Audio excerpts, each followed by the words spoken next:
Welcome, everybody. This is CUDAN Open Lab Seminar on February 27, 2023. Today it's our great pleasure to have Robin Mansell as our guest, who is also an academic advisory board member of the CUDAN project. And she is a professor for new media and internet, the Department of Media and Communication at the London School of Economics and Political Science. So LSE, but it's since October not professor anymore, but Professor Emerita, which is a major step in life, I guess. So Robin will talk to us today about digital governance, comparing myths and practice. And so we follow the usual lecture format, which is basically about 40 minutes talk, and then there will be a discussion for up to 80 minutes. It's our greatest pleasure to also have Indrek Ibrus here, who is part of the CUDAN affiliated faculty. And yes, Robin, the stage is yours, the slides do work, and greatest pleasure, and we're very much looking forward to this exciting topic. Thank you. Okay, hello everyone. Thank you for inviting me. I'd love to say I'm really pleased to be with you, but we're only digitally with you. And so hopefully I can engage you with some of the ideas in this talk. So I'll talk for maybe 40 minutes, but if somebody wants to interrupt me and ask a question, just do it by all means. And I'm happy to take questions at the end. And she said this as she tries to change the slide and it doesn't change now. Just a minute. There we go. So basically, I decided to talk about myth, and you'll see why in a few minutes. And I don't think it'll come as any surprise to you that I'm going to argue that myths conceal the commitment to digital innovation, which privileges the interests of technology companies and states over the interests and rights of people, individually and collectively. As I said, that critique will not come as any surprise to you, and my talk today is not going to be an elaboration of the critique, which many of you will be familiar with, whether it be Shoshana Zuboff's surveillance capitalism or various other critiques of the way in which the digital ecology is evolving. What I really want to do is to draw your attention to how we can see that myth is operating when we concentrate on the implementation of many of the governance approaches that are being put in place in recent times. And I'm going to argue that we need to pay way more attention to implementation, the actual instantiation of legislation, and not only or principally the legislative process itself. A lot of digital governance work, as you will know, comes from a legal point of view, and quite often it is mostly concerned with the legal discourses themselves and somewhat less with the actual implementation phase of legislation. So that's what I'm going to talk about today. And just to give a little bit of context for the environment in which myth operates when we talk about digital governance, and particularly in the European Union, it's framed in a very particular way. And these are just some of the ways in which it is framed, and this is based on a big discourse analysis of lots of different pieces of legislation. But basically, tech company or platform models are seen as inevitable as a result of innovation and winner-takes-all network effects. You will have heard this over and over again. Excuse me. You will also see, read, and hear that eventually, if the appropriate governance arrangements are put in place, the interests of companies, states, and individuals, citizens will become balanced in time, not necessarily overnight, but they will be balanced to a much better extent than they are now. And the way in which legislation can respond to what is characterized as market failures or sometimes as crises relating to harms related to the digital ecology, guardrails, as the US calls them, or regulations, will be put in place to mitigate the harms And these will often be based on a risk assessment calculus. I'll say more about that later. The responsibility for protection from harms of the digital ecology is often located with individuals, and if not with individuals and their own agency, with co-regulatory measures between the state and the companies. And the assumption is that these are assumed to work well in time. When it comes to AI systems, whether the discussion is about algorithms or datafication, the assumption is that this innovation process is a force for good for society, unequivocally. Now, of course, as I mentioned a minute ago, there's lots of criticism of these positions. This is really the dominant framing of the way in which digital ecologies are evolving. Toby Miller's recent book calls this whole set of developments a social disease. Others talk about it more specifically in relation to the problems of capitalism rather than of technology. But again, I'm not going to talk about all the criticisms today. I want to talk about the way myth is operating to allow this kind of discourse to prevail.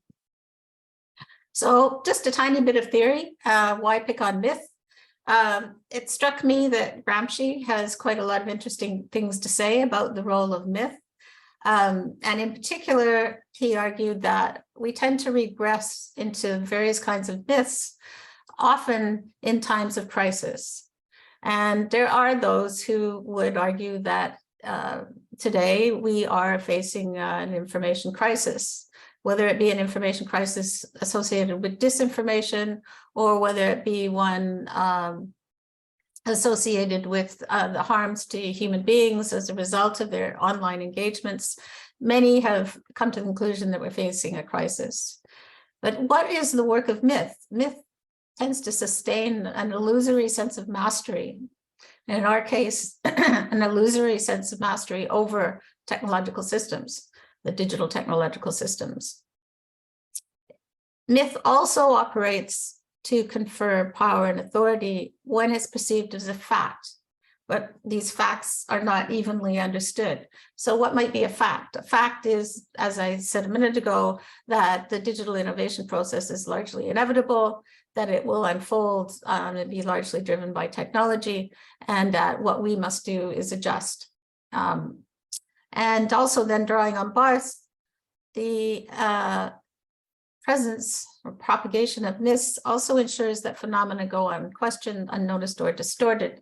And I think what I will want to argue today is that for the most part, we're into the distortion of some of the claims and about the way in which the digital environment is evolving. And these distortions really matter, as we'll see, when it comes to the practice of implementing digital governance policies.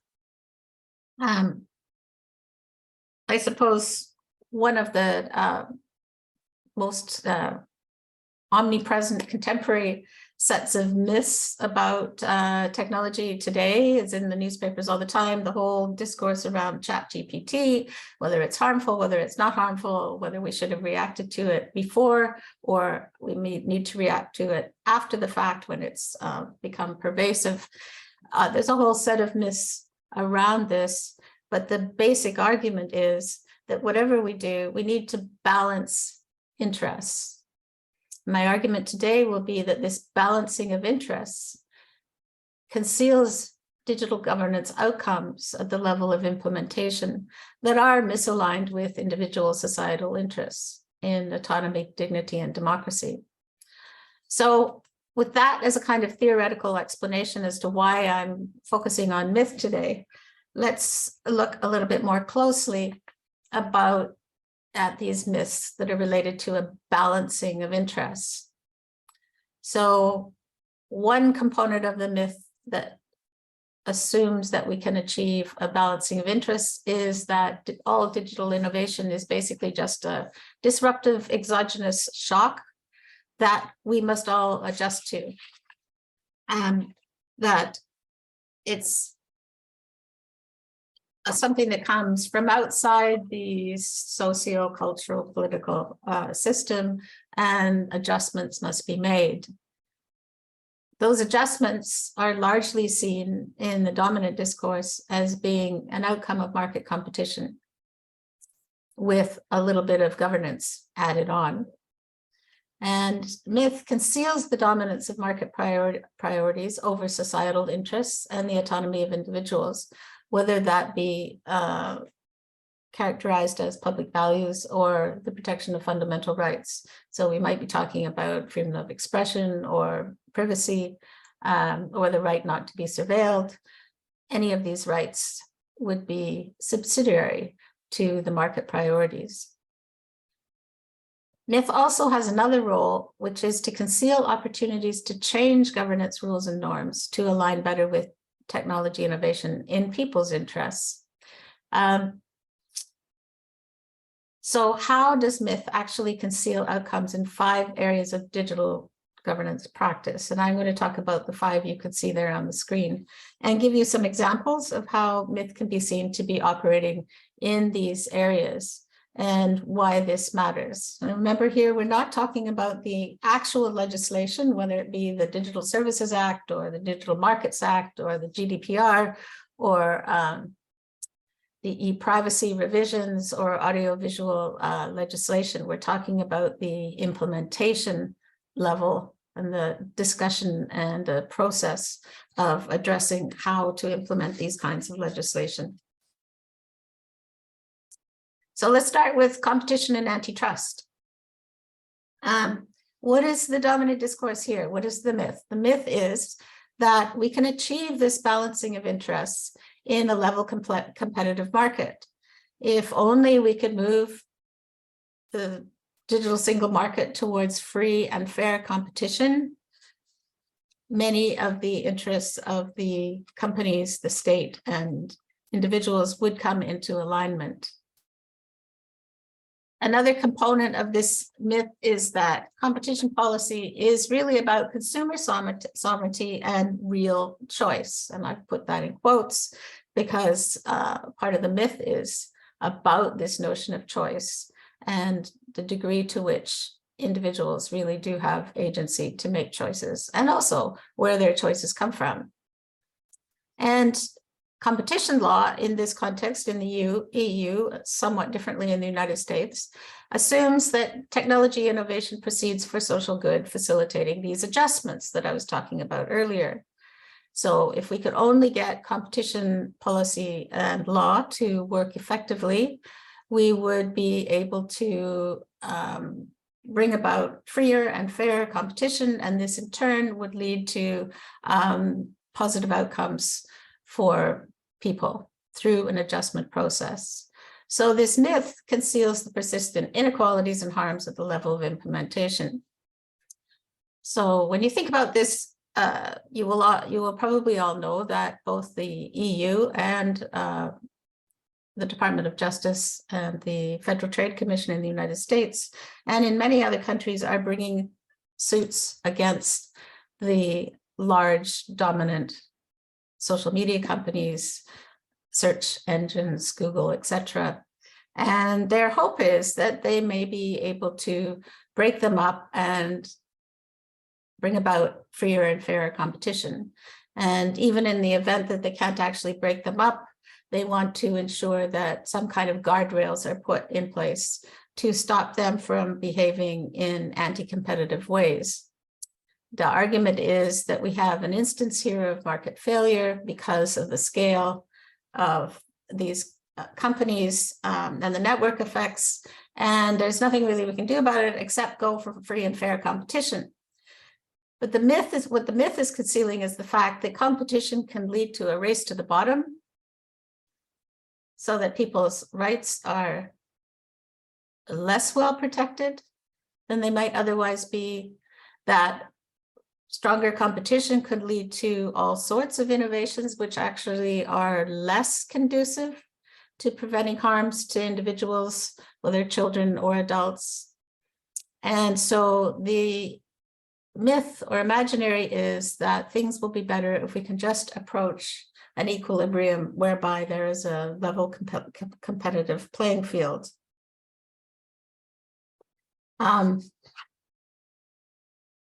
This myth is perpetuated over and over.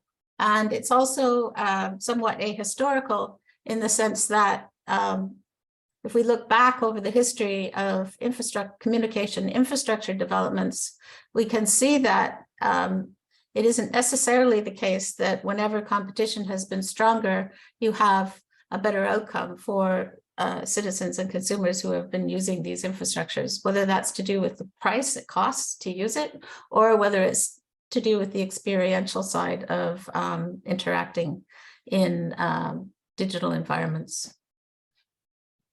So the second myth that is pervasive, it seems to me, in not only the discourses, but the practice of implementing digital governance is one, first of all, about the fact that ultimately technology is neutral. And therefore, if we can just take technology as neutral and design it in a way that fixes some of the problems, everyone will be better off. Most recently, the tech neutrality notion, which for critics of these ideas, we might wish had gone away a long time ago. I don't think there's any undergraduate or master's student or PhD student who doesn't realize today that tech neutrality is itself a myth. Values are always embedded in technology. But the most recent example, I think, is in the hearings in the United States when they are addressing whether or not platforms should be immune from responsibility for the content they carry on their platforms. And a lot of the talk was, oh, can we not make these platforms neutral? Can we not take the biases completely out of their algorithms? So in one sense, history has not gone away. But the notion that technology design can yield protection for users is a myth that is propagated in the sense that the outcomes of the new designs that are put in place are not analyzed in the same amount of depth as the ideas that go into the tech design in the first place. So user-centered design of new technologies, of efforts to design algorithms which are biased in different directions are discussed all the time, but the outcomes are less often investigated. The myth is also that tech design will put users in control. And here, I suppose the best example is many of the initiatives to give individuals control over their data. So various ways in which users will be allowed to say which of their data should be allowed to be put into the hands of the companies is quite often discussed. And some of these are public and some of these initiatives are private, but all of them presume that the users have the capabilities, the knowledge base, the time, and the attention span to actually manage their data in real time.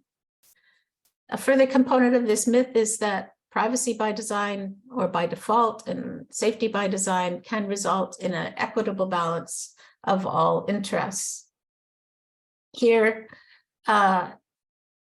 much is claimed for these kinds of initiatives, whether it be for privacy by design for children to ensure that there is age verification, or areas like mass collection of metadata. You can introduce safety by design in these areas, but if you actually look at the exceptions and the variations in the implementation of these kinds of initiatives, you see a picture which does not necessarily give you a picture of equitable balance of all interests. So this myth conceals the reality of people being subject to continuous co-optation to participate in online environments at the level of implementation. And we see this over and over again, where people are given no option other than to interact with social welfare services online, or they're given no option other than to pay their taxes online, or for road taxes, they must always interact online. So the fact that they don't have a choice becomes increasingly clear. But the myth conceals this reality because all of the emphasis is on what is intended by these tech fixes rather than what the outcomes are, expected and unexpected. So moving right along, the myth of market transparency is an interesting one because it rests very, very substantially on the notion that there is an unambiguous science, you might want to call it positivism, which can undertake risk assessments, which assess the benefits and risks independent of any bias. So an example here is the discussion around the proposed AI Act in the EU, which is heavily dependent on risk assessments. And what do risk assessments require? They require empirical evidence and inputs. And where do these come from? They quite often have to come from the companies themselves. And so the notion that there is an unambiguous science where you can look at the costs and benefits of a particular implementation of AI and come up with a clear and objective answer as to whether or not the benefits outweigh the costs is a myth in itself, because it fits within the positivist paradigm of science. There's also an accompanying myth that weaknesses of methods and empirical evidence for detecting bias can just be ignored. And having read through many, many transcripts, particularly here in the UK, of parliamentarians and various experts giving evidence on issues to do with whether or not AI markets or digital markets can be made more transparent, time and again, you come across instances where the experts themselves say, the evidence is not there, we don't have the data. This is particularly true of online harms. However, we do think that on balance, something should be done.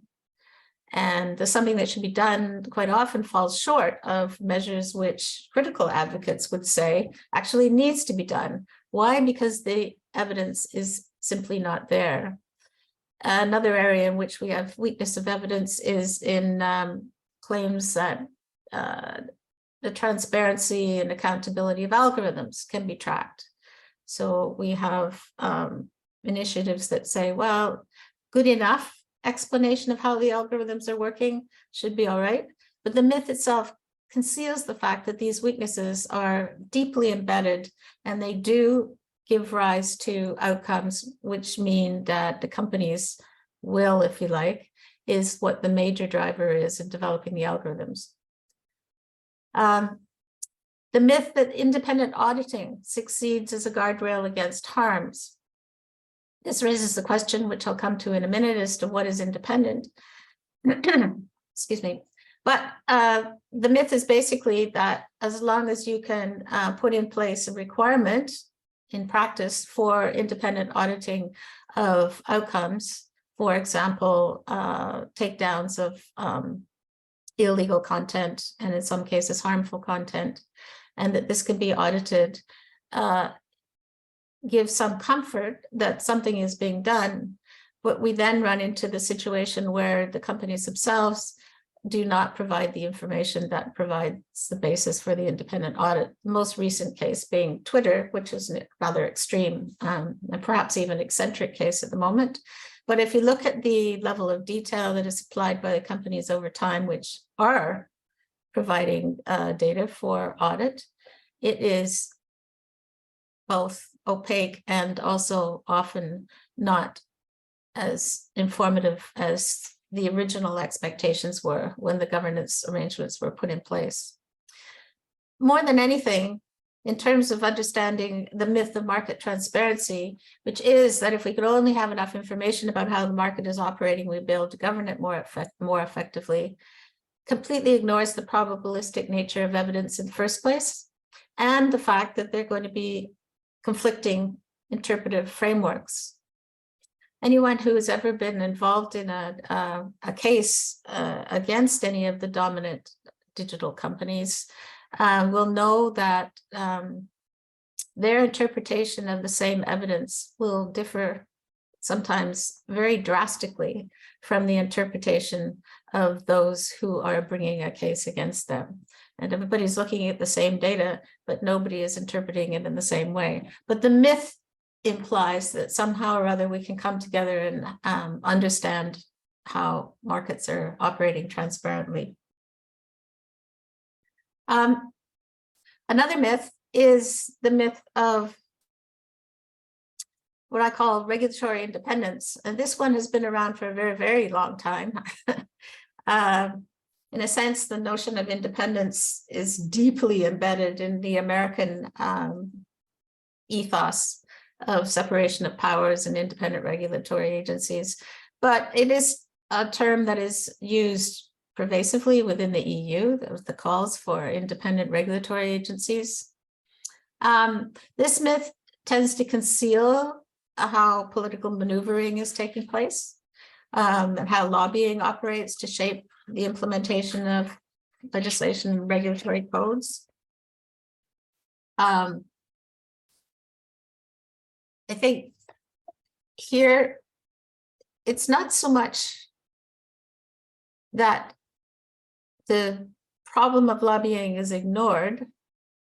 It is that it is downplayed in terms of its significance, in terms of how it shapes outcomes. I've put Boris Johnson up there, partly because if anyone in the recent times in the United Kingdom has been responsible for promoting political maneuvering and ignoring the rules of process, procedure, etc., it's certainly him, and under his government, I would argue it continues.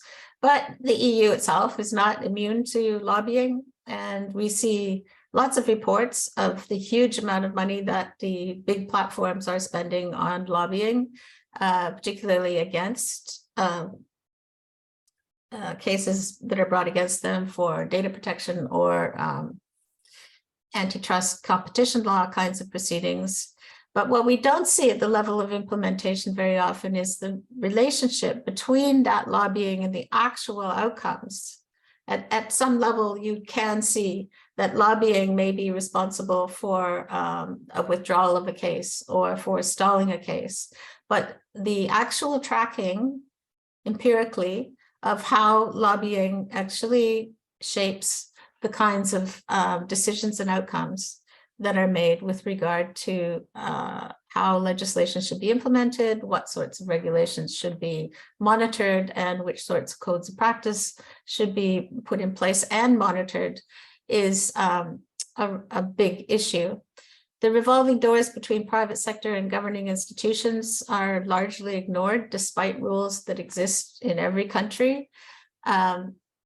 Can see this quite often, certainly in the United Kingdom, where we have been paying some specific attention to which individuals have been floating back and forth between the government and the private sector in terms of influence. In the United States, I was just reading that as far as the current Department of Justice case against Google is concerned, Google has hired some 20 former Department of Justice lawyers to be on its side in order to advise on the case. So this notion of independence is one which is frequently discussed and claimed as a goal, and I'm not criticizing the goal, but at the level of practice, the notion of independence is really questionable. Furthermore, in terms of independence, one might think that citizens or individuals' voices should be heard in the process of developing and then implementing digital governance. And multi-stakeholderism is a term which is often thrown about And institutions like the European Commission go out of their way to hold consultation processes, and these often are responded to by many different civil society groups as well as by companies and governments. But then we have the recent instance of the Council of Europe, which is developing an international treaty on AI, and the United States explicitly requested that civil society be banned from the room, from the discussions. And as far as I know, this was accepted. So the notion, again, of regulatory or governance independence is open to question. So another instance in which this myth operates is also with regard to the notion that governance is being put in place. It's often described as an aspiration,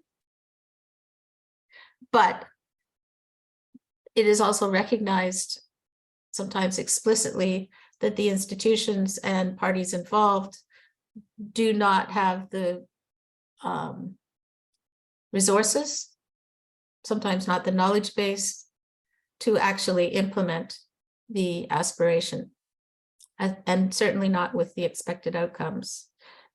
This is often said explicitly in relation to lower income countries, where they don't have the resources to put into developing regulatory independence in any area, whether it be audiovisual or more on the networking side.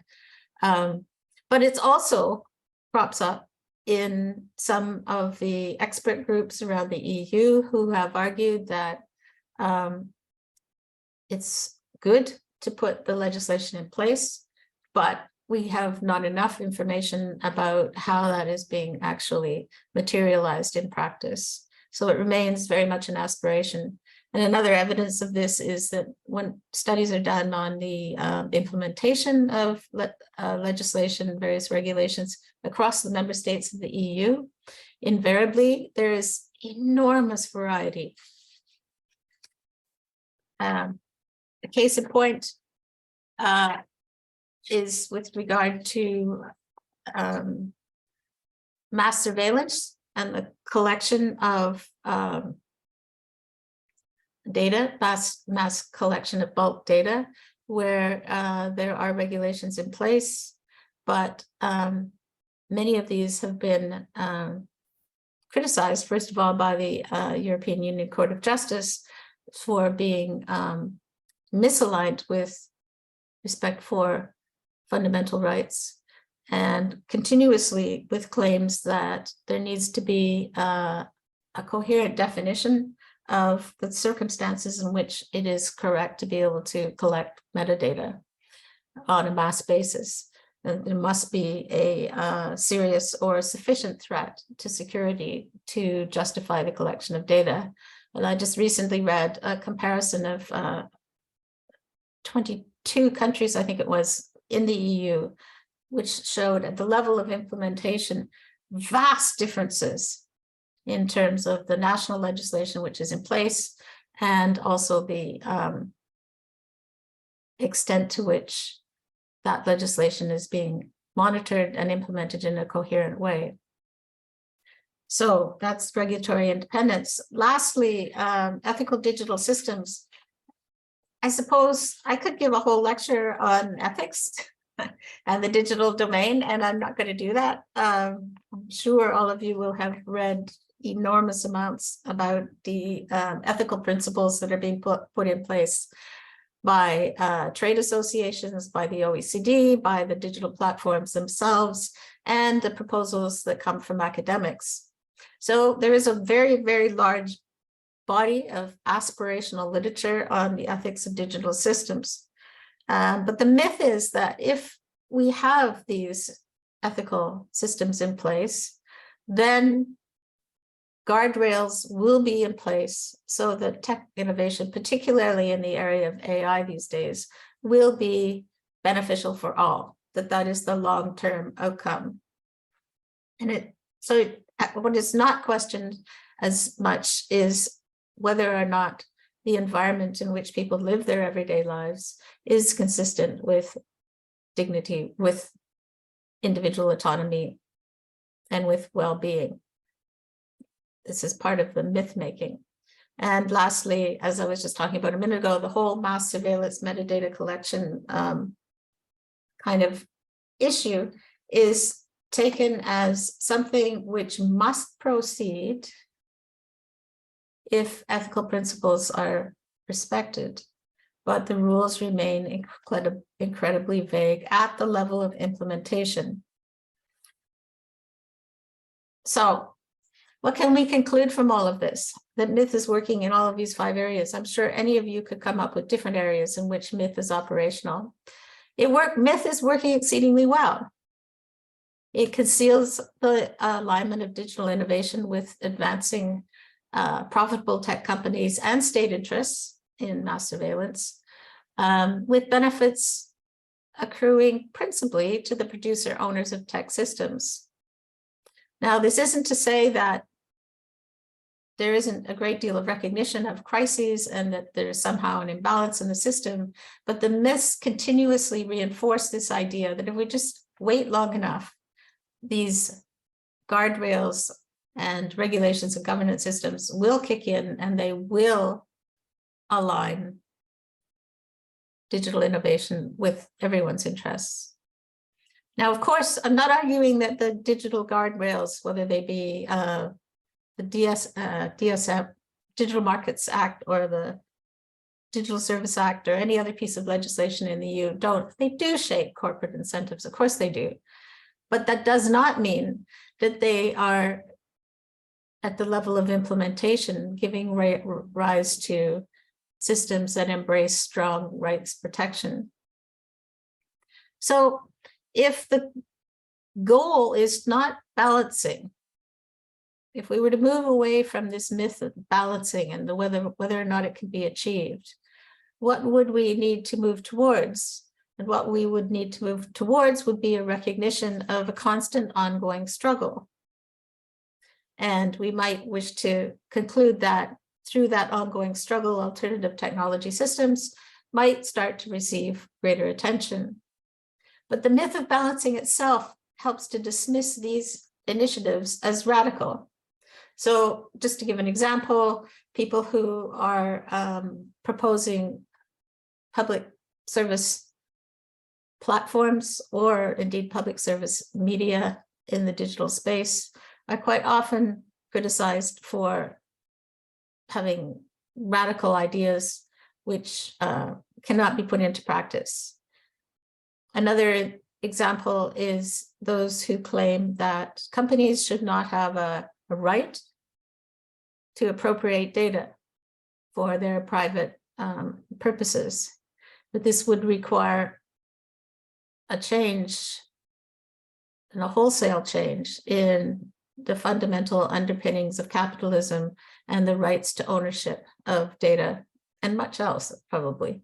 So these ideas can be dismissed as radical, and therefore they can receive less attention, at least at the level where resources are allocated to developing digital systems and innovation.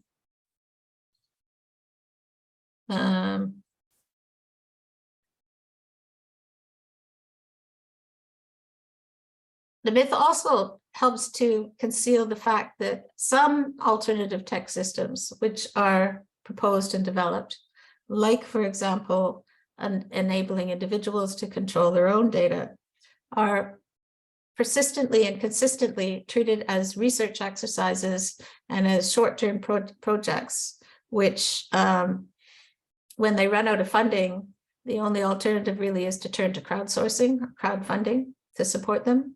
But the notion that they could scale up and develop in parallel with some of the big developments from the technology companies is one that is more or less concealed because this is seen as a radical kind of initiative.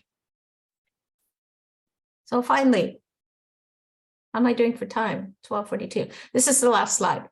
What can be done? Well, you won't be surprised to see that I think we should spend much more attention exposing the myths. We should spend much more attention paying attention to the implementation of regulations at least as much as we do to the design and development of regulations and governance. What we really need to do is to track implementation of the guardrails much more closely.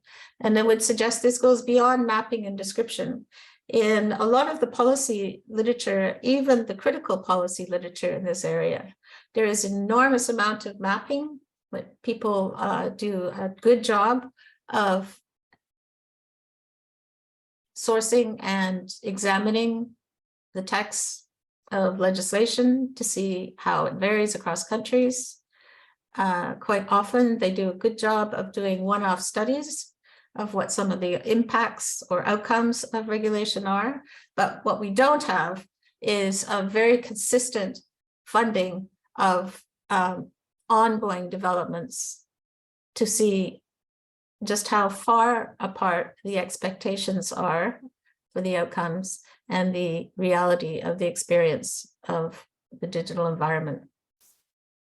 It seems to me that if we don't do this, we have very little ability to resist what we might call technological somnambulism, to use Langdon Winter's phrase.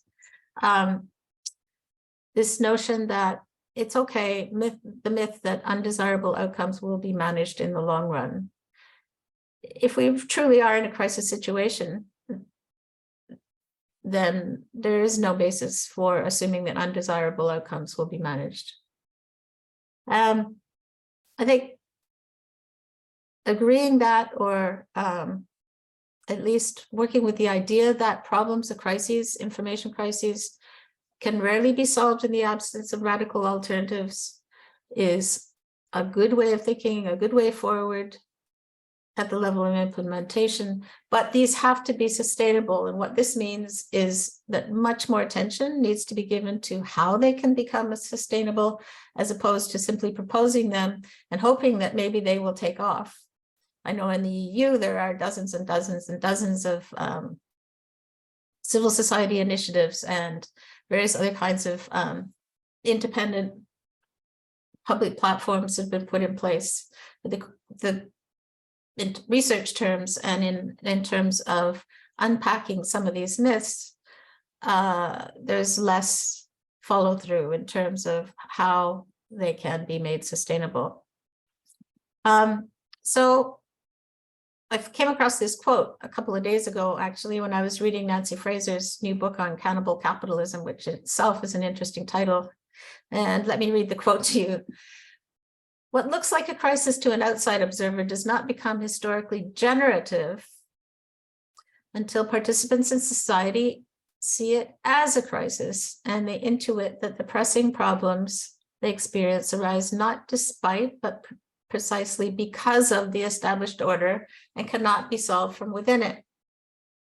So what does this mean? This means that until we can press the argument that the implementation of so much of these regulations is not necessarily aligned with the interests of individuals and society in general, then we cannot keep trying to solve it by tinkering with yet more legislation, which is then not monitored in terms of its outcomes.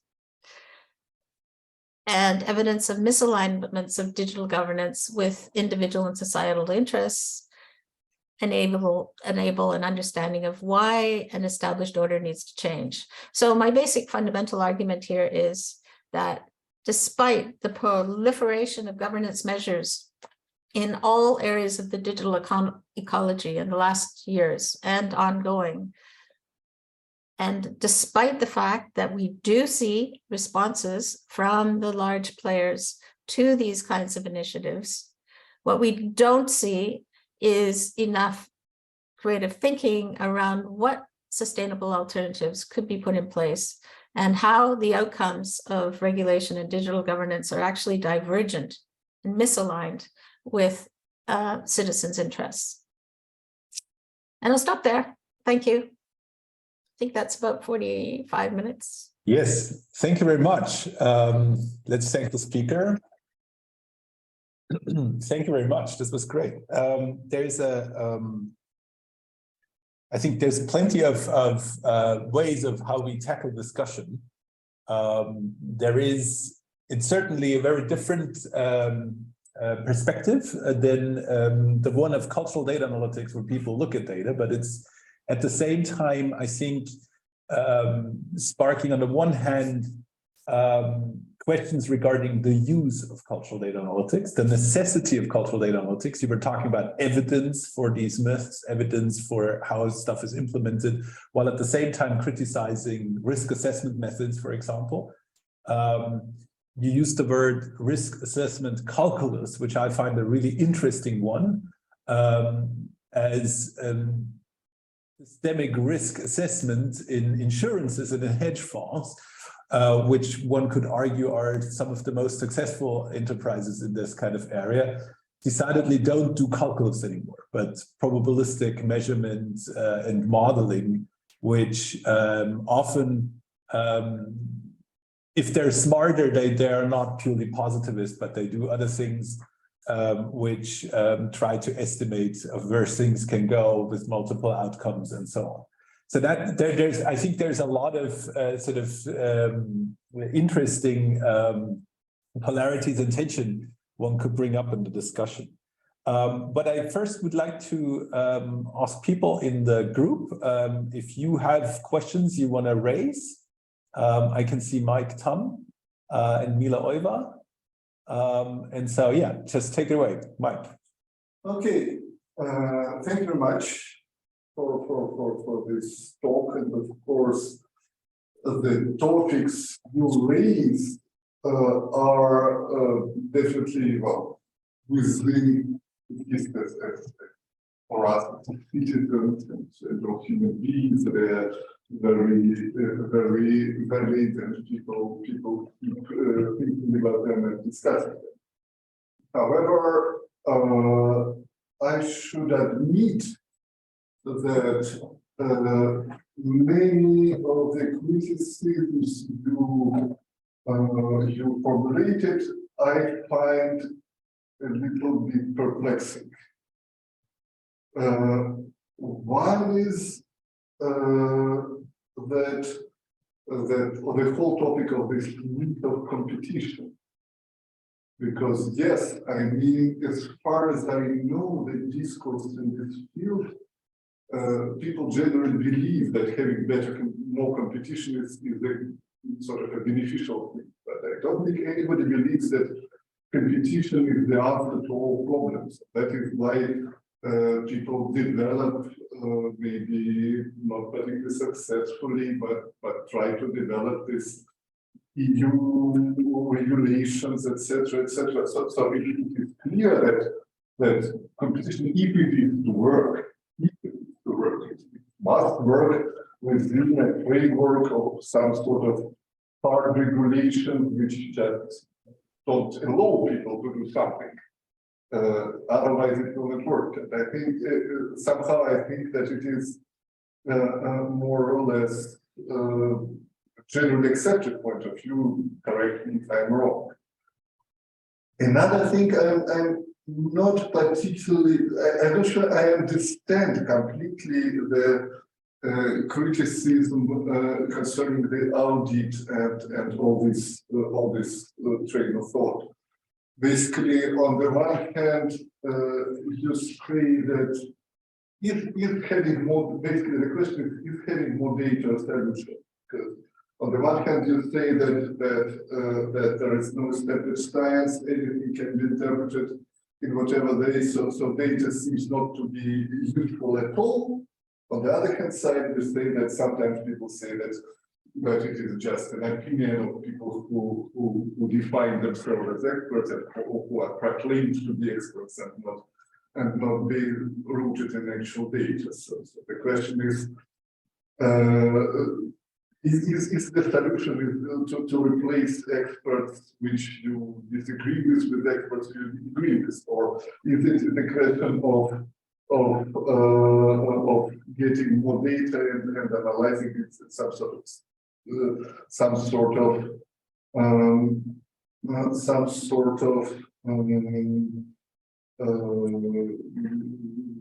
systematic and transparent way. And one more thing which I would like to point out, which probably I have like 10 points here. I just try to condense it. This is as tight as possible. Let's do one by one. Yes, so probably I would sort of throw in the following more kind of personal thing, and it is related with the topic of balance.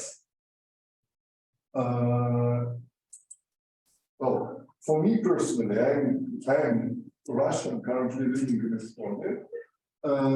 In the last, I just want to point out that notwithstanding the problems with data protection, the problems with privacy, etc., sort of big products generated by big tech here and now are hugely beneficial to many people. For me, particularly, like because of the war and the current situation in Russia, currently I cannot visit my home. My friends are scattered around like 25 different countries. And the only reason I can sustain something resembling a normal social life is because of the services provided by Google, by Telegram, by Zoom, by Facebook, etc., etc. And I totally understand that these products come with risks, but over-regulating them into non-existence will definitely be hugely disadvantages for me personally. That's three things I wanted to say. Okay, thank you very much. It was a tiny bit hard to hear you, but I hope I got your questions. Let me say, first of all, really clearly that what I'm talking about here is a systemic failure to monitor the outcomes of the implementation of many of these directives and regulations. That's not the same as saying I disagree with some of them or all of them, nor is it to say that I would like to see every company regulated out of existence. So let me just make that clear. Let me come to the question about competition. I think it is generally accepted that competition is a good thing. And what I am saying is that that acceptance comes from the presumption that competition generally works in a particular way to yield welfare enhancing, consumer welfare enhancing outcomes. And what I am saying is that that is very much the neoliberal, neoclassical model of how competition works. And when I say is generally accepted, it is because there's far more neoclassical economists out there than there is anything else. There are other interpretations of how competition works, which many have discussed as out of equilibrium systems, where the outcomes of what happens when you have rivalry, competition amongst players in a marketplace are far less presumptive or that which you would expect in terms of welfare enhancing outcomes. And therefore, my argument is, if you take that view of how competition works as a process, there is no reason on earth to just presume that having more competition will give rise to better outcomes. What we need is to look at the implementation of that competitive marketplace, how it's actually operating, and then draw conclusions based on whatever our normative positioning is about whether or not those outcomes are bad or good. But the presumption that the long run is good as a result of this competitive process is one I would challenge. And I think it is the opposite view is perpetuated as part of the myth. And it makes it very, very difficult in antitrust proceedings, as we're seeing, in the United States, but also in Europe, when parties come together to argue about the fact that we need to make these GAFAM companies much more subject to competition. The argument is sort of by default, things will be better if that happens. What I'm saying is... So are you arguing basically that antitrust procedures are irrelevant and having monopolies on the market is not a problem? No, not irrelevant. Highly consequential, but with much more unpredictable outcomes than is generally presumed by those who call for these antitrust cases to be put in place. Just as a side note, I started my academic career working on the AT&T MCI 1980s antitrust case. And there, the argument coming from the Department of Justice, many of the parties from civil society was, we must have better competition. We have to break up AT&T, the big company in the United States. And the outcome will be beneficial for all. And what do we see? We saw some benefits. Some would argue that the whole data economy was let loose as a result of stronger competitive forces in the United States at that time. But we also saw a whole series of other outcomes, which for quite a while the companies re-merged and reestablished themselves in new ways, led to outcomes that are not welfare enhancing for everyone. And the costs of even broadband access in the United States are far higher than they are elsewhere. So what I'm talking about is attention to the implementation, not to doing away with the governance tools. Okay. So can you follow up on what you just said? This 1980s case, I think, is a really interesting one, right? So for everybody who's not familiar, AT&T was broken up into regional sort of like subsidiaries, but actually only the sort of landline version of it. And I think mother AT&T still had the right to do sort of cellular across the country, which everybody thought like would be gone over. But then something went somewhere and AT&T bought that somewhere company, and then now it's like an even bigger monopoly, but the landline business still split up and awful. So I think, I don't know if I summarize this correctly, but so this is sort of something which this unintended consequences thing, which another famous example would be Amendment 14, right? Which was to give rights and privileges to freed slaves, but then was interpreted for corporations, gives them sort of citizens' rights, but no obligations. And so obviously it has never been, or very rarely used for freed slaves, but is constantly used for corporations. So how do we actually deal with these kind of things where there is very unintended consequences because people simply, particularly those in government, have no idea what's actually panning out technologically? Well, I wish I had the perfect answer. My argument today is that for quite a long time, if you take that United States example, if you look at the literature that was developing at that time, there was very little investment in directly monitoring the outcome of what happened after the breakup.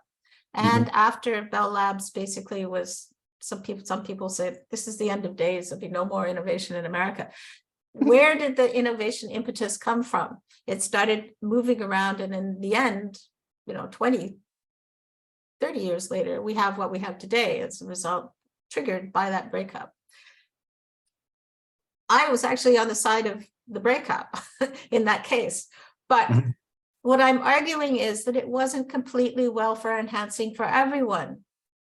If you just take connectivity in America, even though internet access looks very robust, the costs and the deprivation of certain groups in society, even within that country, are quite severe in places. And so looking at the outcomes of these changes, changing market structures, needs to be an ongoing empirical question. And that is the only point that I'm trying to make. And that we cannot presume that, oh, we have a new shock to the system, a breakup, and suddenly we get onto a trajectory which is overall welfare enhancing and blurs all the pre-existing inequalities that were there from the start, and in a way have nothing to do with the digital world at all. They have to do with the overall socioeconomic structure in society and the difficulties that go on there. But they infiltrate and they shape the outcomes of what looks theoretically like a good solution, which might be to break up a monopoly. Okay. Yes. Do I go on to other question? I don't know. Do you might we have a question too, or there was the question of basically science interpretation. Science and experts. Are experts just people with opinion, or is there anything like expertise and can be rooted in data and what a procedures do? Now, here I'll give you another story just to preface my answer. I was involved as an expert in an administrative court case here and before the Supreme Court in the United Kingdom, where on my side, I was arguing in favor of the ability of ordinary citizens to be able to access their data and to be able to also download content. So it was partly a copyright case. And on the other side was the whole of the copyright industry, right?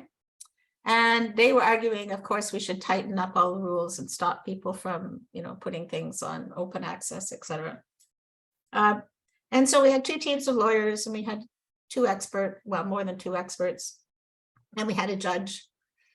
And this case went on for about a year, and there was evidence given, often based on the same evidence, because we as critics only had access to the industry data that they gave us. So we would analyze it, and we would come to the conclusion that if the industry were to be more permissive in terms of data access and open kinds of source content, if you like, and to relax some of its restrictive copyright arrangements, then the harm to the industry itself would be small, because it was an overall growing market. And the industry, of course, said the harm would be huge and it would put them out of business. What happened? The judge said, the empirical evidence on both sides is so evenly balanced that I can't decide. So he dismissed the case and sent everyone away and threw the case back to Parliament and said, this is not a case that can be decided on the basis of scientific evidence. It can only be decided on the basis of political desire and will. So this is sort of a graphic case in which initially the claim was made that this kind of case could be decided on the basis of scientific evidence, rigorous analysis of the empirical data.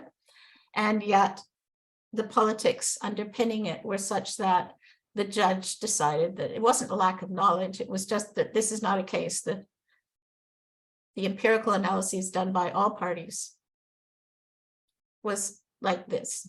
And that is not unusual in technically inspired cases in this area, in my experience.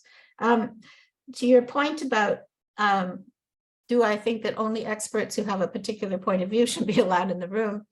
Of course not. I'm a great believer in a distributed dialogue, but I also would argue that the words, the discourse, the opinions that come out of the experts' mouths are not neutral, that they are inflected by their values, by their ambitions, by the incentives and the kind of institutional environment in which they're operating. And so what I would rather see is a mix of participants, even if consensus cannot be reached. The mere fact of a dialogue amongst those with differing opinions will lead somewhere. Actors will act, change will happen. And the myth is that the change will be in line with the theory. My argument is the change will be in line with experiential reality and the outcomes as they affect human beings. And that's what we have to pay more attention to. Data protection. I hear what you say about, particularly about the need for access to data, especially during the war in Ukraine, and the connectivity and the value of that. So of course, I'm not saying these big companies should go out of business. What I am saying is that there are enormous inconsistencies in the current privacy protection legislation at the level of implementation, and that applies to bulk data collection as well. And then if we don't monitor these more carefully, we are not in a position to know whose rights under which circumstances are being protected or not. We're simply told that we have legislation in place, that it is there to protect the interests of individuals and citizens from unfair use of their data, unjust use of their data, and that the only reason it will be used otherwise will be for issues of security, etc. But the exceptions that are made, even the applications for exceptions, how many of those pre-war times, not now I agree is a crisis situation, but pre-war times, how much do we know about the exceptions that are being made on a weekly, monthly basis around the member states in order to gain access to data which is otherwise supposed to be held secure? We don't know. And my argument is simply that we should know, and we don't invest enough research resources into finding out. And that if we had more capacity to monitor and find out, we would have more capacity to bring these inconsistencies to the attention of decision makers and to evaluate them on their merits. Are things that are favorable or not favorable? We simply have, in many ways, an empty space. Thank you. Mila Euler, thank you very much. Thank you. Yeah, thank you. Super rich and interesting talk. And I have actually two questions, but I will now just focus on one. Yeah, so we are kind of like, it's really interesting how you draw this. So we have this technology, and then we have regulations related to that and implementation of the regulations. And then we have the discourse and the myth about how people talk about this, both technology and the regulations and so on. At some point you said that you mentioned a study kind of like looking at different regulations in different European Union countries and how that kind of like the implementation, or at least a regulation, is kind of like a little bit different in different countries. So I started to think that, is there, I understand that you are talking about this this discourse and myth about technologies in European Union level, but are there any studies kind of looking at this discussion around technologies and their regulations at local levels or country levels, and whether these kind of like different regulations somehow affect or are in line with, maybe there are some different emphasis on this myth, or is it the case that the myth is kind of like overarching and pervasive? And yeah, I would like to learn more about this myth and local interpretations maybe of that. Thanks. Thank you. One of the interesting things about myths is that they are never absolutely coherent. And so I think that needs to be recognized. Remember what I was arguing, that is that myth operates to seek to ignore or to distort or to camouflage, if you like. It doesn't necessarily mean it's always successful. And it doesn't necessarily mean that it necessarily ignores and or distorts. I said that I think distortion is probably a more accurate way of saying what the relationship is between some of the claims about what will happen as a result of regulation and what does happen. Is there national level evidence? In some areas there is. So Eurostat, Euromonitor, the GDPR, for example, there's a every year or every 2-year report, which gets data from each of the member states across the European Union and says what is happening. But those reports, how shall I put this? They're very intriguing. They're very interesting. They can be rich in information, but what one needs to do is to actually say, if we were a critical researcher, we would be going behind the scenes and saying, what is the provenance of the data upon which they rest, for one thing. So, for example, it is well known that sometimes the data is not sourced terribly accurately for all sorts of reasons. Certainly, I could give you very specific examples of how that's happened in North America. I can't do it so much for Europe, but we do have reporting mechanisms. So there's not that there are no reporting mechanisms. There are multiple reporting mechanisms. But again, as critical researchers, if you really want to understand what the distance is from what the expectations are in the minds, imaginaries of so many of the high-level policymakers, and indeed the corporate institutionalized actors, and what is happening on the ground in terms of how people are experiencing their mediated digital life, we need studies that unpack those mostly aggregate national statistics.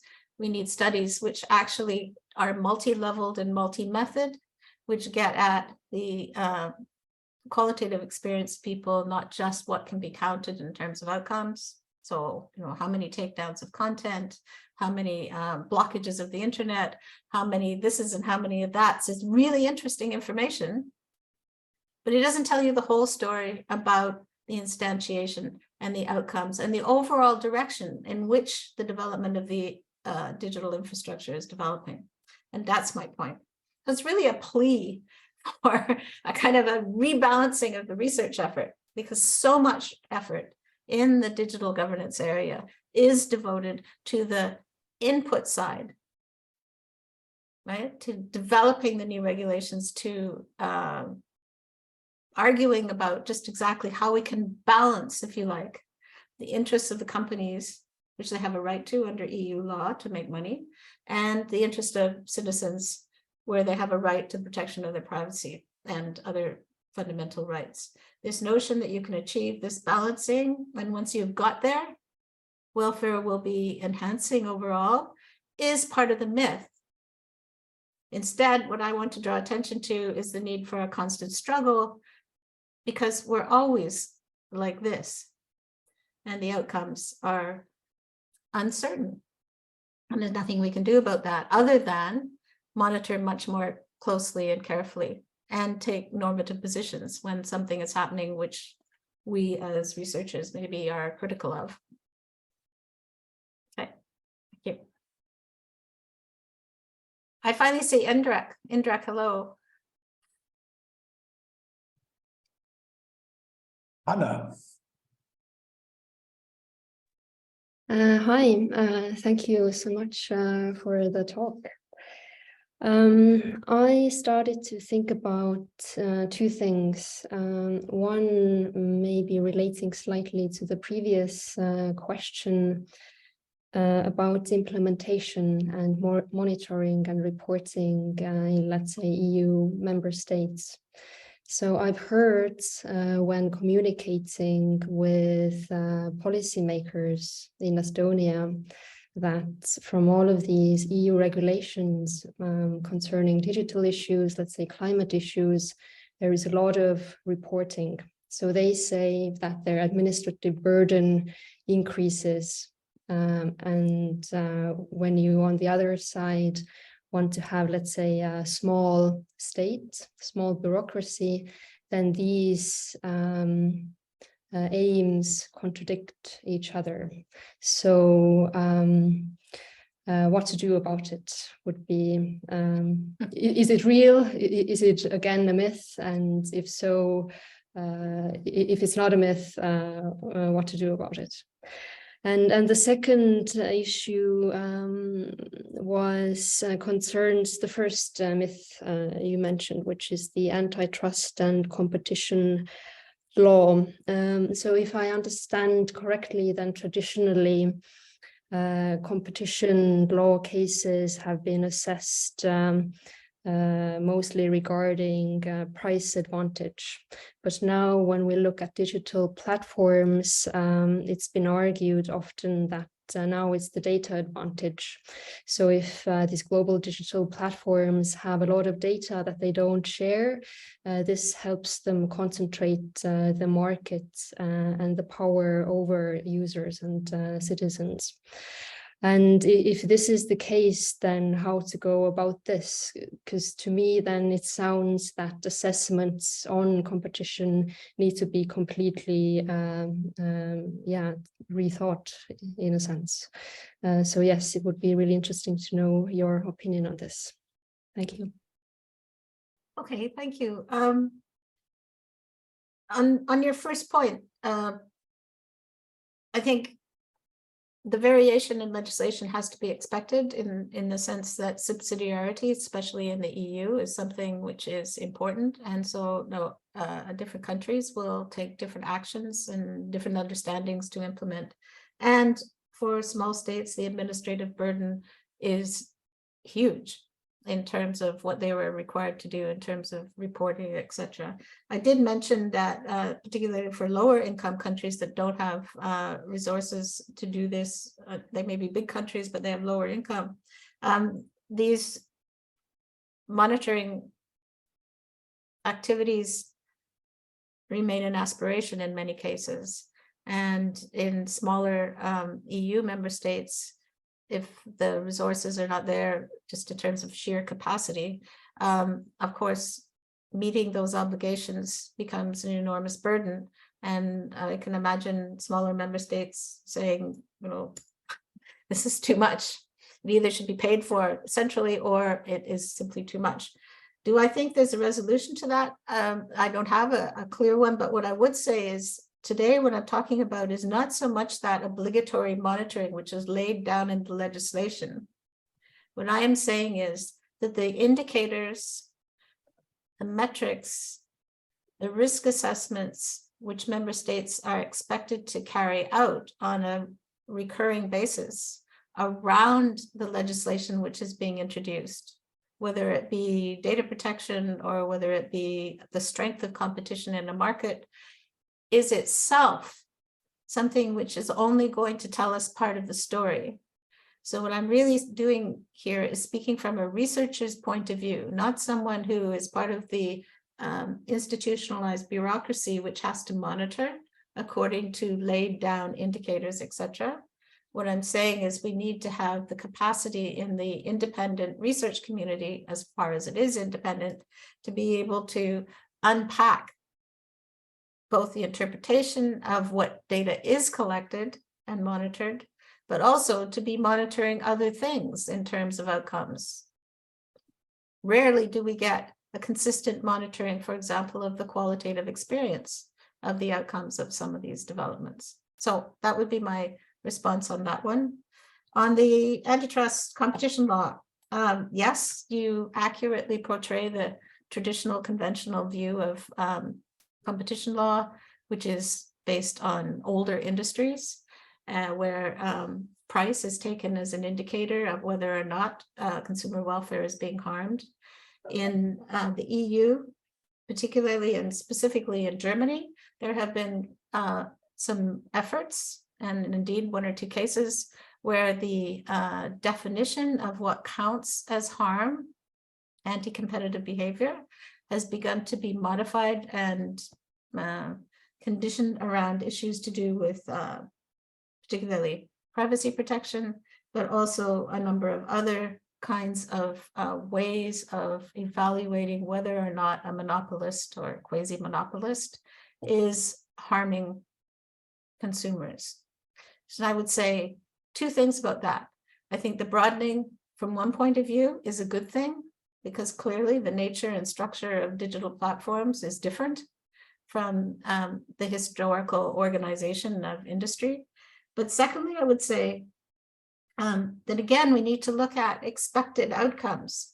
So let us say that there are measures to curtail the anti-competitive practices of digital platforms based on criteria which are not purely about price. They're also about their ability to protect privacy and various other kinds of things. And so that happens, okay? My argument would be what is happening in conjunction with that, because one of the arguments is there should be more interoperability of data, for example, across platforms. And there should be more sharing of data in line with the Open Data Directive in the EU, for example. So that actually then moves in another direction where more data is freed up.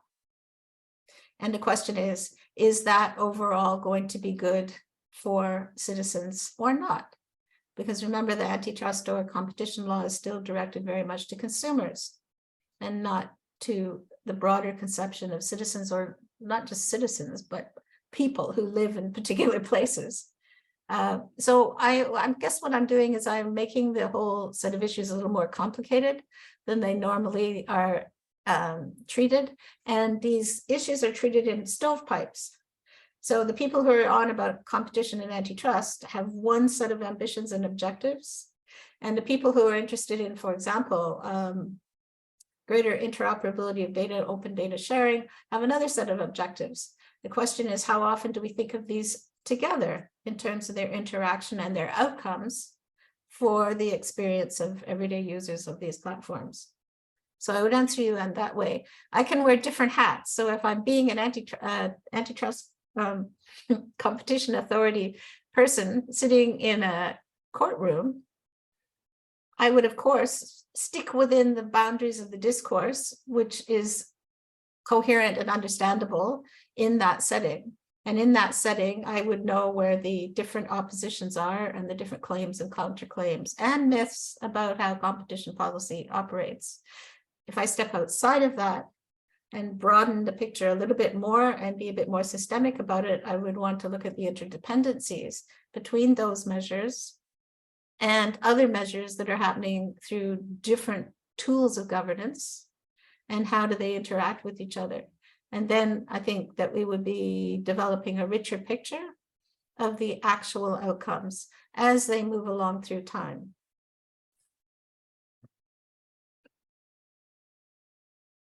Thank you very much. I also have a question. Maybe Indrik, do you have a question too? And then Mike, is that okay?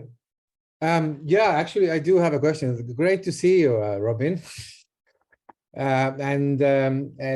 Wonderful talk. As you know, I'm always fascinated when people talk about imaginaries and the ways to talk about technologies and governance and the imaginaries and so on. But I have a very concrete question. I was intrigued about what you said at the very end of your talk, that if we are so obsessed and focused on the myths and not focusing on implementation and the outcomes, so to speak, then maybe we are missing out on the more radical ideas and the alternatives and so on and so forth. And then you sort of hinted towards various new technologies around, focused on people controlling their own data. I guess we are talking about all kinds of various decentralization technologies when it comes to data management. Of course, there are various experiments around in this university. We have been talking investigating a little bit about everything around blockchains. But for instance, when it comes to government level policies here in Estonia, we have had for years now a very particular solution that we call X-Road, that is kind of shared control, and the citizens as well as government. When it comes to citizens and governments interacting, there is a kind of shared control infrastructure for that.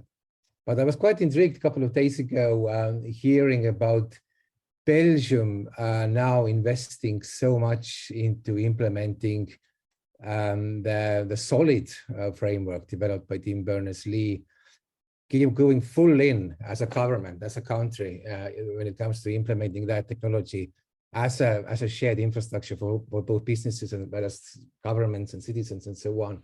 So perhaps you just comment that. What's your take on that? I'm quite interested. I think it's a really interesting experiment on the Belgians' part. From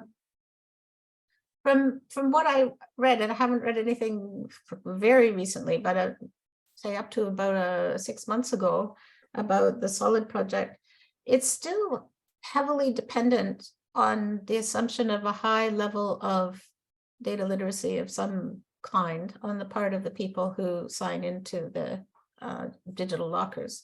So even though you can introduce a governance arrangement that allows for shared decision-making about what should happen to data under which circumstances, etc., you're still asking citizens to put a lot of trust in that sort of intermediary arrangement, right?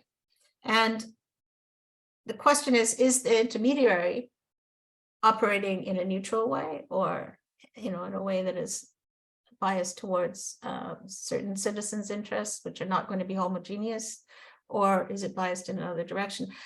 I think I would say it's an empirical question, but the general notion that shared responsibility in what in other settings would be called a multi-stakeholder kind of environment seems to me more conducive to an open discussion around the various possibilities than one that is driven by the private sector, or indeed the state all by itself.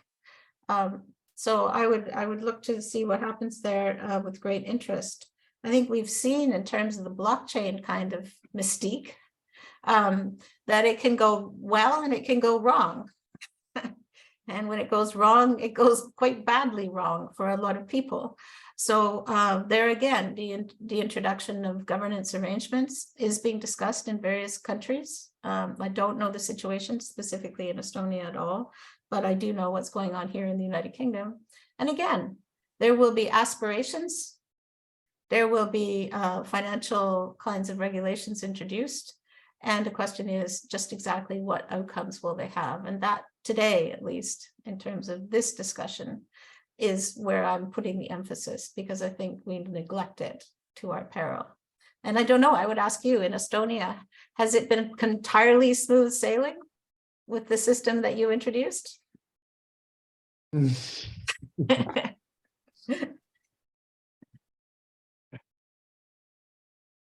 Yeah, I'm afraid I have to be uncritical here.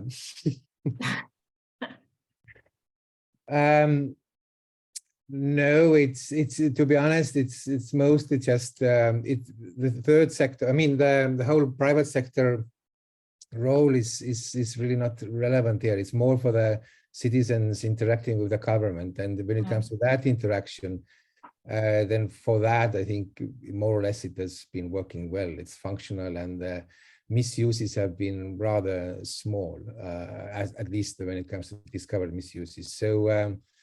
So I would say yes, that it's been, it has been serving us well, but the question is how sustainable is this, because the whole broad technological frameworks have their own evolutionary cycles, and increasingly the question is how much the Estonian solution can be part of that, and or do we need to innovate the whole system throughout? And of course, we have our own path dependencies here, and changing the systems now are increasingly more difficult, and the decisions are harder because everything was much easier in the 90s, and now the society has been grown up. There were systems of governance have been implemented, and those are difficult to change, obviously. One of the things I have somewhat been working on is going back to the 1970s, 1980s, 1990s documentation on what were the troubles, what were the crises around digitalization. And it's fascinating that quite often the perception in those times of what was difficult and what was irresolvable, or perhaps not consistent with citizens' interests, if you replace some of the words that were used then with words like data or what have you, you see that the perception of difficulty now is, I think, in some ways exaggerated, as if in historical time we have moved into a place which is crisis. And I did start with that. I said many people think we're in an information crisis. If I was giving a different talk, as you know very well, I would be talking about tipping points and path dependencies in the larger system, and whether or not the innovation system is on a pathway which is overall consistent with human welfare. And I think that is a much bigger question than what I've been talking about today. And it implies a whole range of normative kinds of positions. And I just haven't been talking about those today.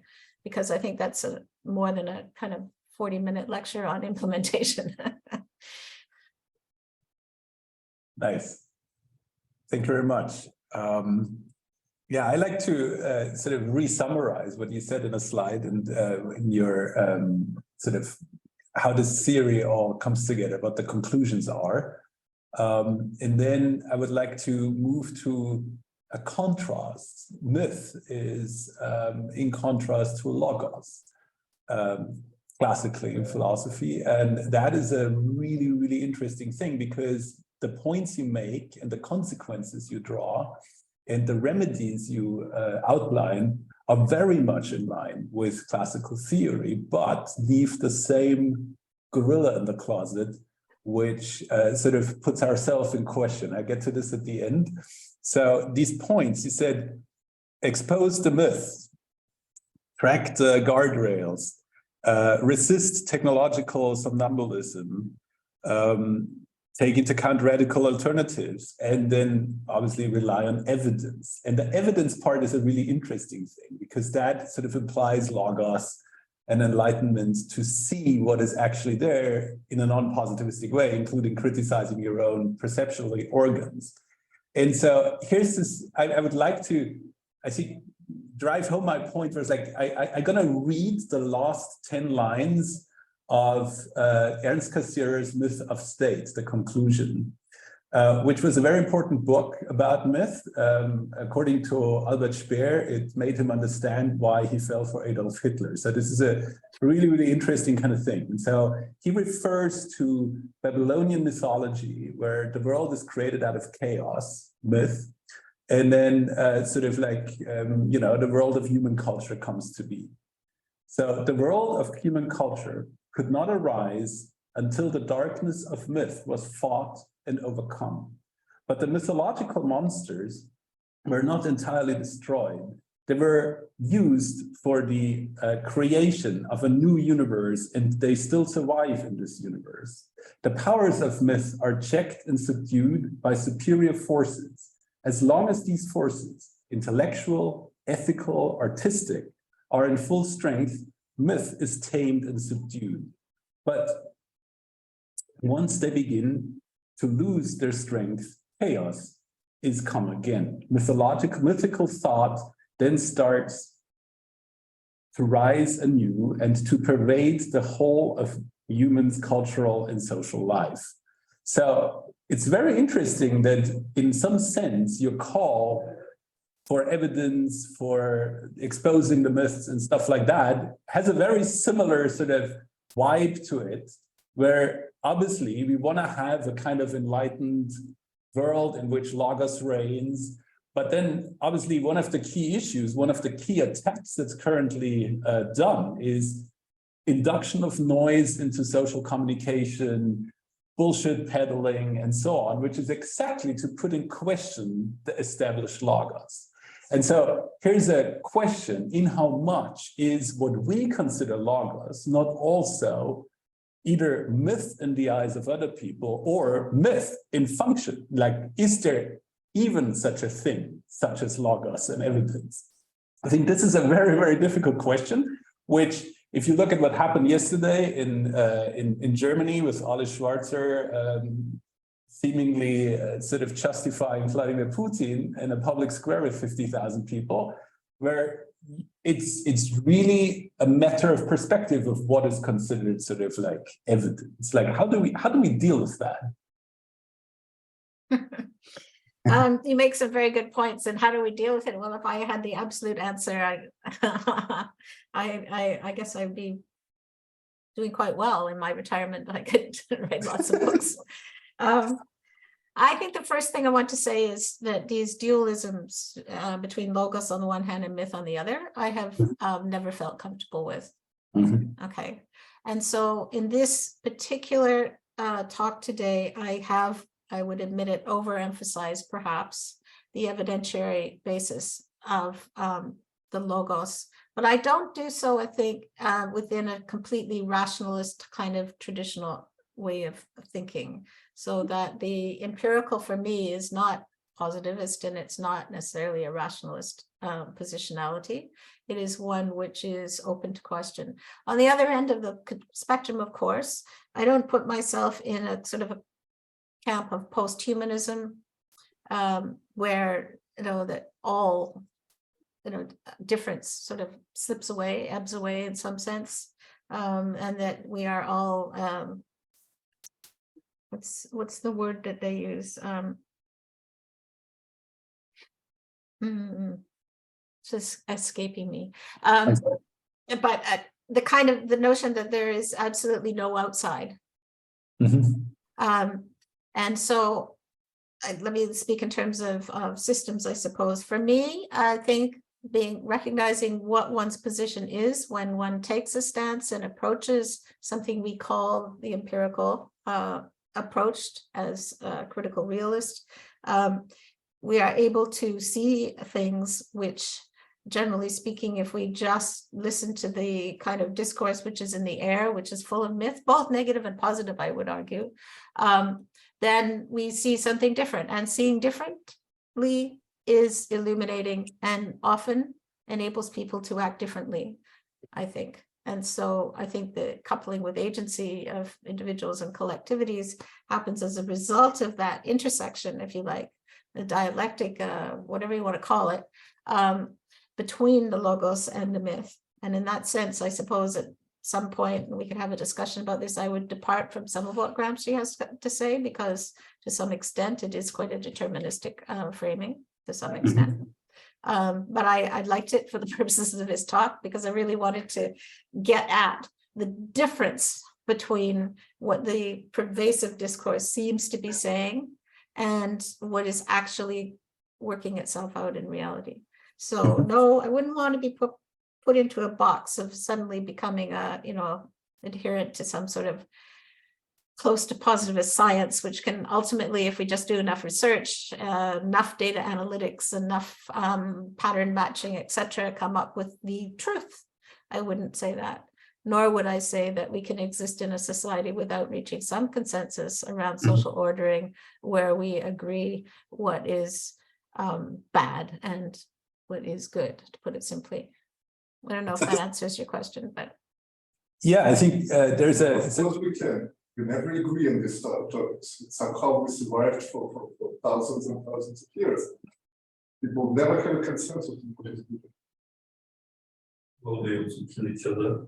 Yeah, but they also need it, but some people did not. It would be good to have. But we have to ask who is we when we say that, because a lot of what I've been talking about today is the we that is not sitting inside academic institutions. It is the we that is engaged on a daily basis within the Brussels bureaucracy or the United States bureaucracy, or I'm Canadian, so the Canadian bureaucracy, wherever, Estonian. It is those we's carry different kinds of cultural, social, political, and economic expectations about the results of their actions, somewhat different. And there's some, consistency. In other indirect mention that I talk about imaginaries quite often, and I have in the past. And if you think about the notion of an imaginary as simple as the common understanding about how people get on together. What are the common expectations, a Charles Taylor type definition? This invites us, if you like, to break down a notion of who we is and to think about what happens in response to someone's claims to truth, if you like, based on some kind of evidence, which does not mean that it's a stable claim. It does not mean that it's a claim that is not subject to criticism. And it is not necessarily a claim that leads to a predictable outcome. And so what I'm also highlighting is uncertainty. And if we think of the arrow of time that runs through all of that, then we need, I think, if we have anything to do as critical policy researchers, is to bring to light more often what the inconsistencies are, what the disjunctures are between expectation of a particular we, a dominant elite, whether corporate or state, and others. And that's what I'm drawing attention to, because I think we do too much ignoring of that second part. What is the destruction, the misalignment through time of these governance measures? Mike.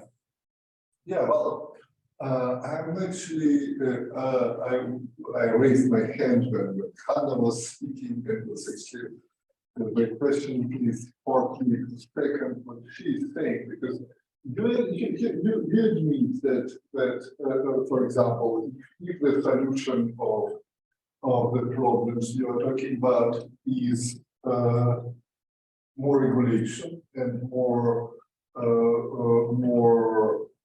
providing more evidence to the public, etc., it does have costs, and it does have costs for maybe prohibitive costs for countries, for low-income countries, but it has costs anyway, and we do know that any particular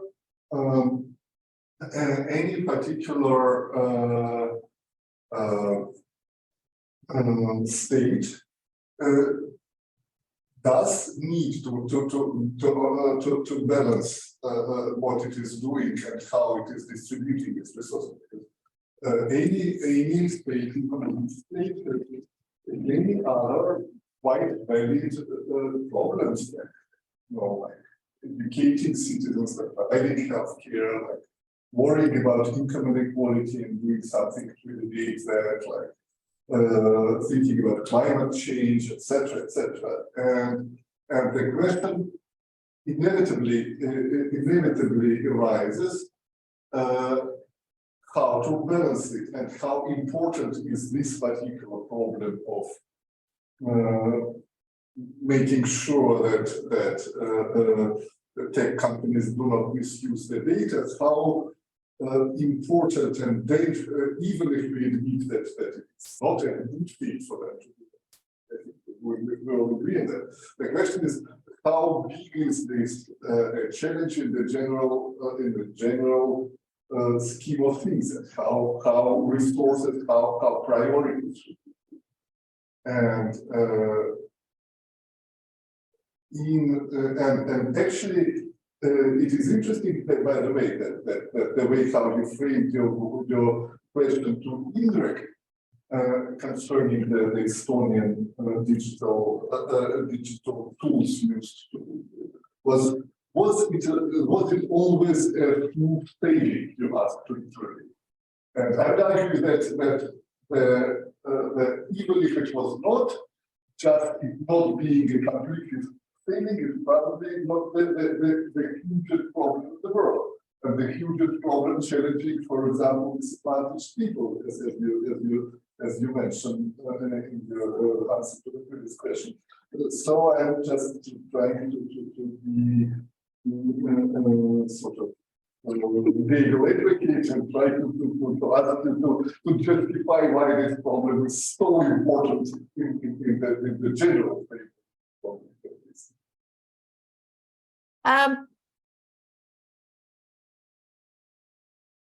I guess I could answer it in a number of ways. One way, I'm going to pick on semantics for a moment. So there's a difference between understanding the word balance as a noun, something, a goal to be achieved.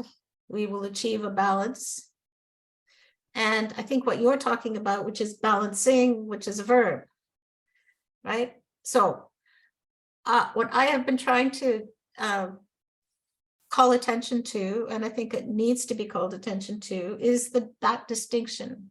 Because in much of the talk about putting policies in place, the talk is about, at least at the formulation of policy, it is about achieving a balance. So, for example, in terms of short and medium term thinking, if we take the Digital Markets Act, the fact that it's been put in place after all of the negotiations and all of the huge numbers of provisions which are in that, the talk is that this will achieve a balance. Now, you're absolutely right that the balancing process as a noun is something which will be a struggle and a negotiation, and that some things will happen and some things will not happen. And as they happen, the configuration of the industry will change and there will be responses on all part, because we know it's a complex system. And if you are a smaller state, priorities will have to be put in place, just as they do in the environmental context, where we talk about intergenerational harms and, evaluating the risks for future generations as opposed to current populations. I'd say you could make the same argument about the digital environment.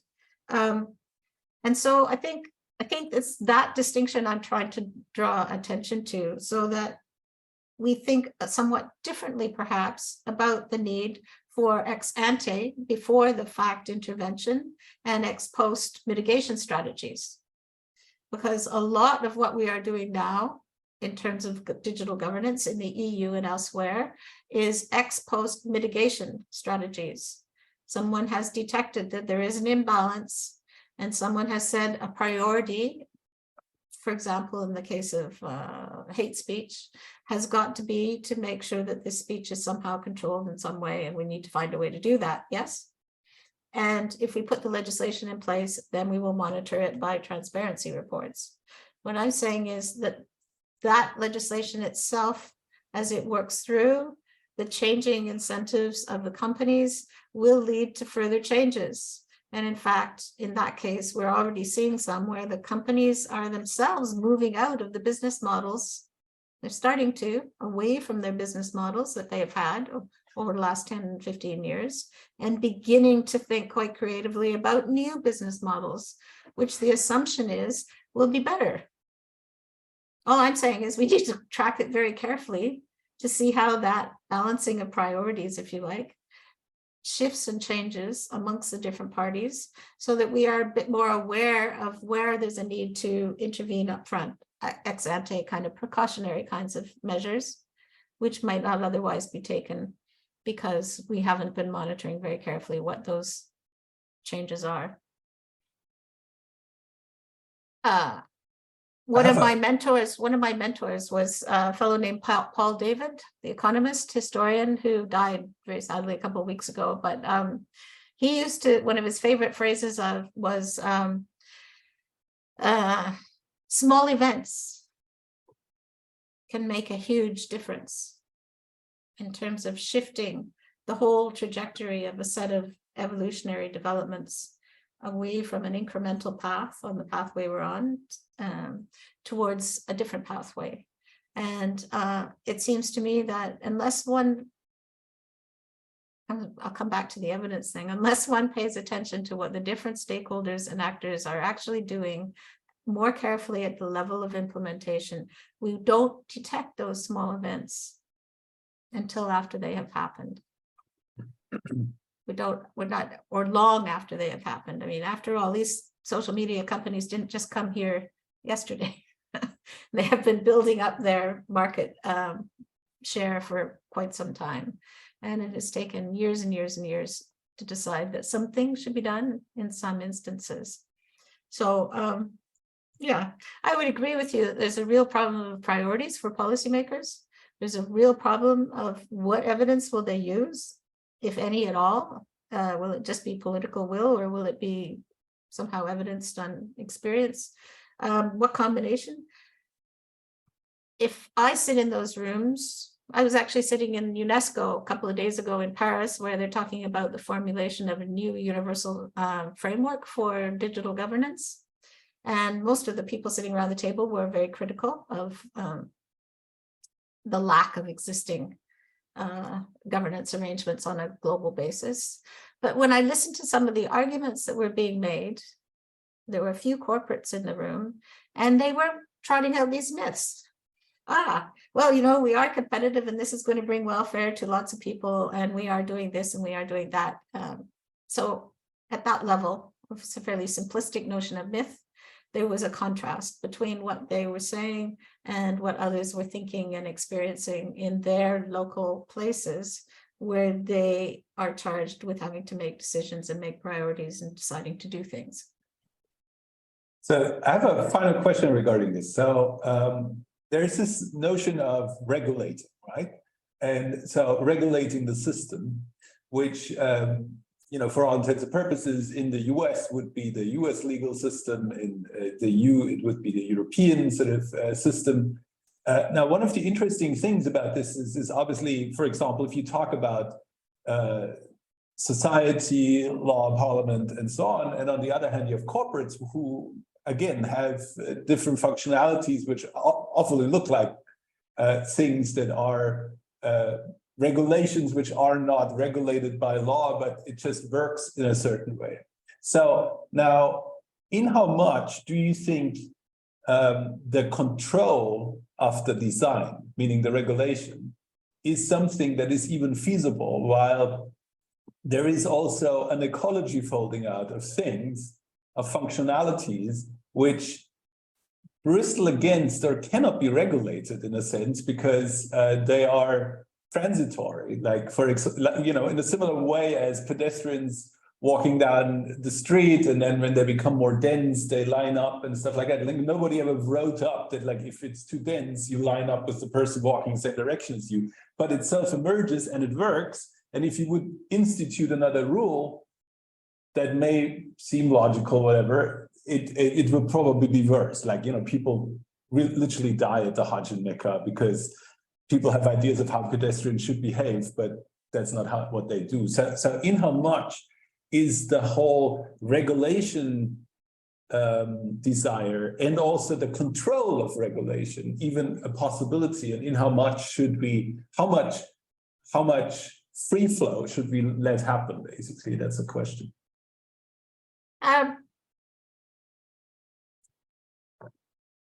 It seems to me that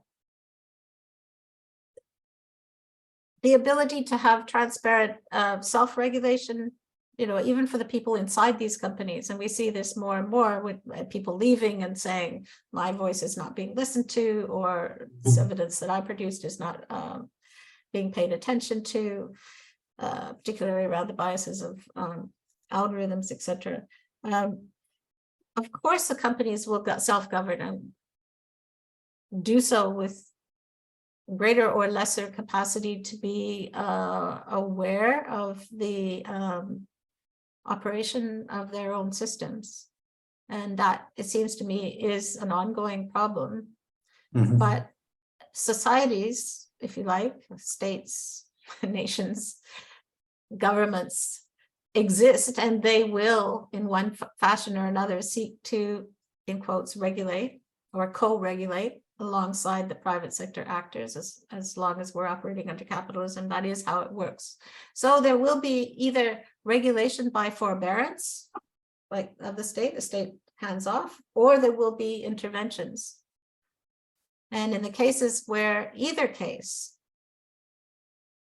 action, whether to forbear and not do something or to intervene and regulate, will have interactive consequences for what the companies are doing. And so if you take the whole system as a whole, I don't have a crystal ball. I can't tell you what the outcome will be of one versus the other. What I can tell you is that there will be interaction effects. Yeah. And that these systems, whether they're privately governed by Meta or whomever, or indeed by a European Union initiative to set up a platform like Gaia or something like that, that they will have incentives to act in particular ways. I think the technology itself is becoming less and less transparent and less knowable by human beings. Mm-hmm. But then, you know, this is all part of that myth that we should have predictability. We don't have predictability. We've never had certainty. And therefore, as the system evolves, the capacity of human beings and actors in different walks of life to respond to, take action, is something which is to be expected. And, you know, I put my very pessimistic hat on. It seems to me that this notion of technology out of control has quite a strong resonance these days. But then I've never been that much of a pessimist. It does seem to me that unexpected things do happen, and that the way in which the digital ecology unfolds is something of a mystery in many ways, that it is not, predictable, and we cannot sit here and say we're going to govern and get that outcome. What will happen is that we will govern, or they will govern, and get some outcomes, and we need to be more self-aware of that, and research can help with that. It's not the only answer. And, do I think that I would rather live under a system other than capitalism that was driving the whole thing? Well, yeah, but I don't think that's going to happen tomorrow. And so I think experimental possibilities with, as Indrek was mentioning, shared responsibility models, which actually allow for a discourse and a dialogue to go on between a wider range of actors, is a good thing in my view. Thank you very much. I would like to first thank you again, and close the meeting with a transition explanation how much the next talk will actually fit with this one. So let's applaud. This was also not only a great talk, but also very, very informative and very, very inspiring and interesting discussion. So thank you very much.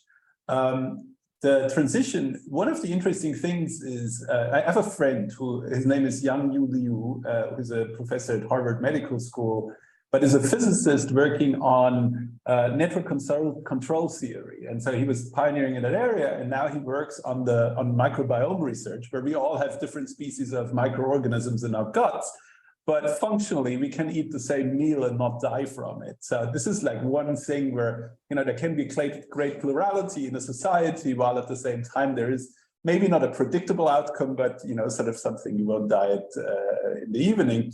And his great dream is to eventually cure things like depression with a little yogurt drink as opposed to a chemotherapy, like not have something where we have to have brutal changes to society, but minute changes, which may even be tasty in a sense. And so the question is, can we come up with things like that? And so in this direction, with computational social science, next week we will meet Noshir Contractor from Northwestern University, who is engaging in people analytics using digital exhaust from the web to leverage network insights in the algorithmically infused workplace.